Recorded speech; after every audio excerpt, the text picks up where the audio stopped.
Frank Tavares was, among so many other things, the voice of NPR for over 30 years. And last night I saw that he died.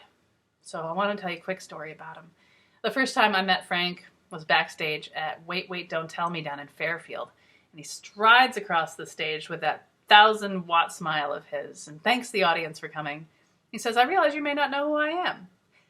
Support for NPR comes from the John D. and Catherine T. MacArthur Foundation." And the whole place just lights up. It was a really cool moment. And he and I remained friends. And in 2013, NPR decided they wanted a new voice.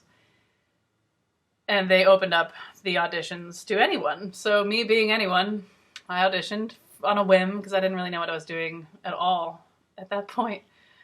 But when I found out that I was one of the 3 finalists who was going to be flown down to NPR headquarters in D.C. for an interview and audition, I knew I had to tell Frank. And if it was anybody else, they would have been like, "Oh, you're gunning for my job. Good luck. Congratulations." But this is Frank Tavares. He spent hours with me on the phone talking about with whom I would be interviewing and how to hit those posts perfectly and even how much I should ask for salary. Spoiler alert, I did not get the job. And when I didn't get it, we had dinner to celebrate our continued shared existence in the great state of Connecticut. And we became friends. We had dinner every year together. He gave me a copy of his book. We went through every single chapter. He was a founding sponsor for my pre-Eversource Hartford Marathon bike ride, Pedal to the Metal. He was a Patreon of mine. And it was a surprise to find out that he had died. And I went to his Facebook page and saw all these tributes to him from his colleagues and his students and his friends. And they all said the same thing. That he was generous, kind, talented. And I want to say that I'm thinking about all those friends and colleagues, his family, who is no doubt reeling from the loss of that 1,000-watt smile.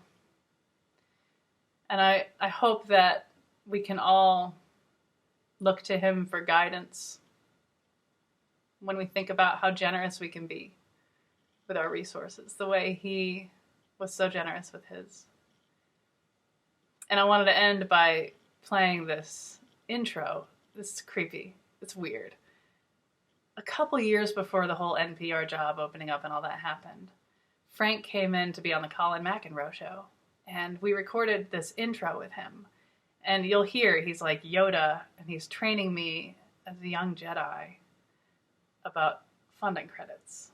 And so we just found it in our archives today, and I hope you enjoy it and smile on the life that Frank Tavares lived. I think he'd want us to be a little sad, because come on, but I think he'd also want us to smile when we think of him, as I always will.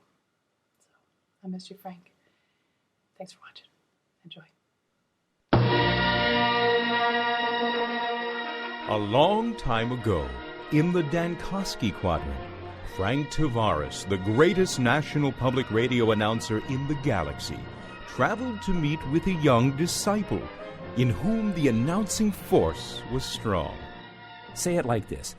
Support for NPR comes from the makers of Hootie Footie pajamas. Support for NPR comes from the makers of Tutti Fruities for llamas. Hootie Footie. Footie Pootie. Hootie Footie. Pokey Pokey. This is so not working. I can't do it. I don't have the patience. I can't be a great announcer like you, Obi-Wan Tavares. For 800 years have I trained to say the names of the underwriters. I spent 200 of those years just learning to say and from, when I use the force to say and from. Do you know what happens? You can lift a spaceship out of the swamp with just 2 words? No, I say the name of the next underwriter.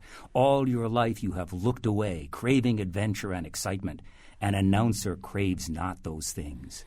I want to say support for All Things Considered comes from Nexium, the purple pill that makes you stop throwing up in your mouth. You are not ready, little one. But my friends, they're trapped back in the Dankoski building. They need me to go back and announce for them. If you leave now, help them you might, but you would destroy all that they have fought and suffered for. You must Feel the announcing force all around you. Its energy surrounds us and binds together the rock and the tree. And Robert Siegel, and speaking of binding, the makers of Metamucil. The powder that helps you poop. I would never say that. I have to go. Colin is in trouble, and I'm already bored with hearing about the Force.